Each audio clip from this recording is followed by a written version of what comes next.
Hello, everybody. This week, we're going to start looking at specific systems in the human body. So last week, you were introduced to all 11 systems. So we watched a video, we did check-ins. This week, we're going to focus in on a couple of the systems. So this week, we're going to talk about skeletal and muscular systems. And then over the next couple weeks, we're going to talk more in depth about a few other really important body systems. So the skeletal and muscular systems, I teach these together because they are so synced and you really can't have one without the other. So it just makes sense to teach them together. And sometimes instead of calling them the skeletal system and the muscular system, they're referred to as just the skeletal muscular system because they do work so closely together. So we're going to look at them separately, and then at the end, we're going to talk about, okay, how do we know how these work together? Okay, so that's kind of our overall question today. We're going to start first with jobs of the skeletal system. So we're going to talk about this one first. And I'm pretty sure that if we brainstorm this in class together, the first one would be the one that you came up with. So the first job of the skeletal system is it gives us support. And I feel like that's a pretty obvious statement, right? Our bones are going to be what's going to help us be able to stand and hold ourselves up. And the fact that we're vertebrates, right, is going to give us that opportunity to be able to stand upright. The skeletal system helps with movement. It works directly with the muscular system, so we'll tie that in a little bit later.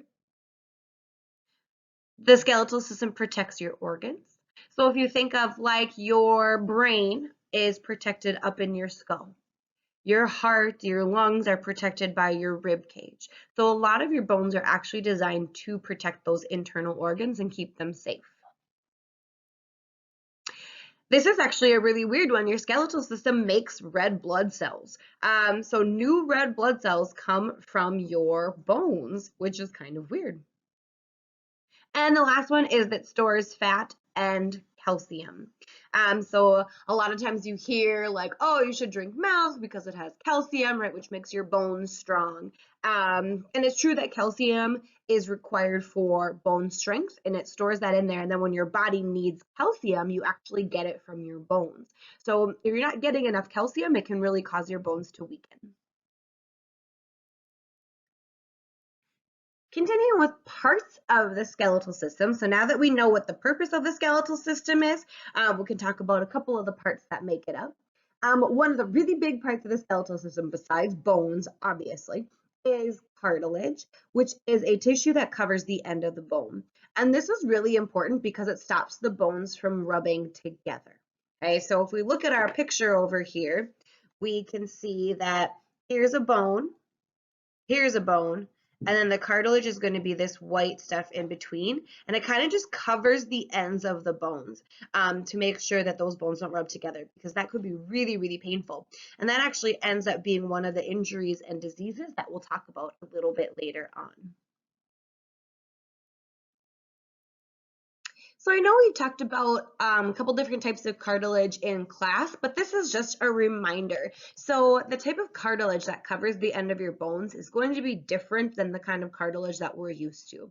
So I know we've talked about before, we've got our cartilage like in our ear, and that's called elastic cartilage.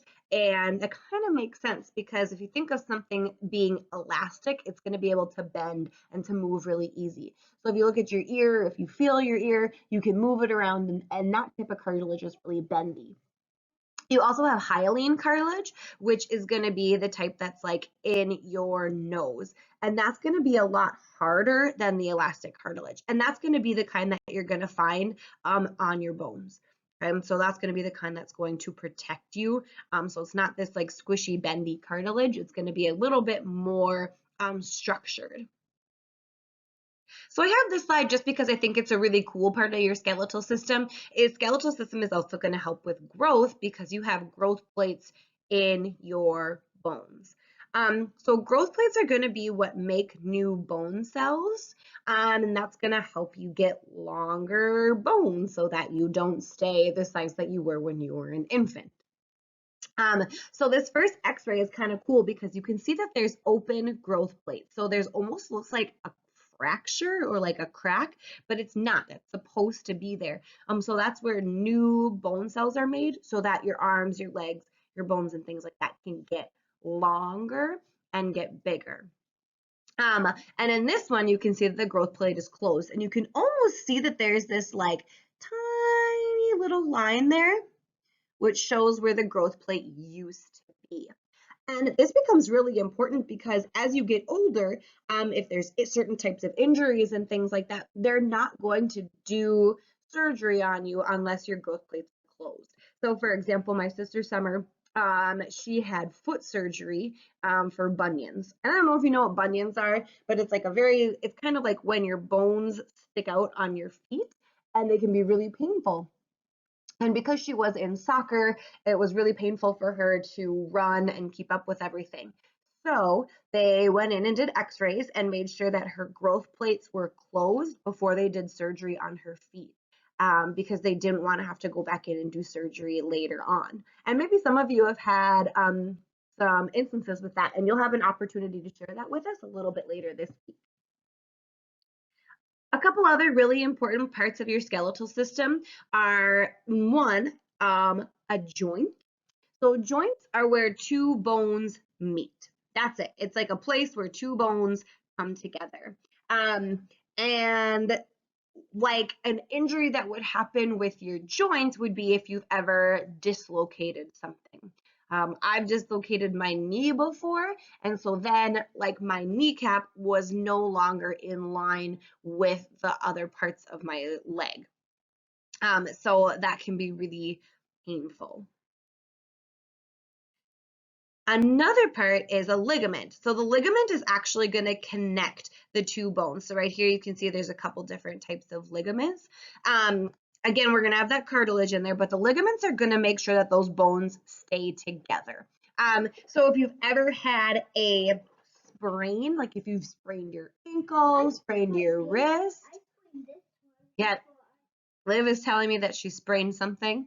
That would be when you strain your ligament. So you pull on that ligament that connects the two bones, and that's where that pain and injury comes from. So you know that sometimes I think that it's easier if we draw it out again. So I just want to draw so we're aware of what everything's going to look like. So if I had my like arm, so your upper arm bone, right, kind of looks like this. That's called your humerus, which is kind of funny because that's also where your funny bone is, which is not funny when you hit it. And then it's actually connected to two other bones. So we're going to draw those kind of connected.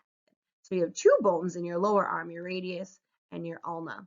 So if we draw those together, your joint is just where they come into contact with each other, right? So that's going to be your joint. Again, that's going to be if you dislocate something, you're no longer having those bones line up where they should.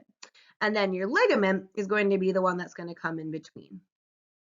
And this is a crude drawing because it's hard to do that, right? But that's going to be your ligament because it's going to keep those bones attached to each other. Because you guys, if we didn't have ligaments and it was just bone on bone, you wouldn't have the like movement that you are able to have now. It would be very stiff and you wouldn't be able to have the range of motion. Your ligaments allow those bones to move. And I know we've already talked about some of the injuries and diseases that can happen, but I wanted to give you a couple of examples. So here's just some breaks, right? You can break your bones, and then that's going to be where you're going to need a cast. You're going to need something like that to heal it. Sometimes your bones need a little bit extra help. So these ones are kind of cool because these x-rays show that there's like screws in there. So there's a screw over here. This one has one in their actual like spine in their vertebrae, probably to help keep it in the exact right place. A couple other things that can happen are arthritis. And this usually happens as you age, but it can happen earlier on depending on genetics. Arthritis is when that cartilage that we talked about early on gets worn down. So instead of having that nice cushion between your bones, you're kind of getting more bone on bone grinding, and that can cause a lot of pain and cause a lot of inflammation in there. Osteoporosis again happens when you're older, and that's when you kind of run out of calcium, so your bones start weakening. And you can actually shrink a little bit with osteoporosis because your body is taking calcium from your bones and it's not getting put back in your bones.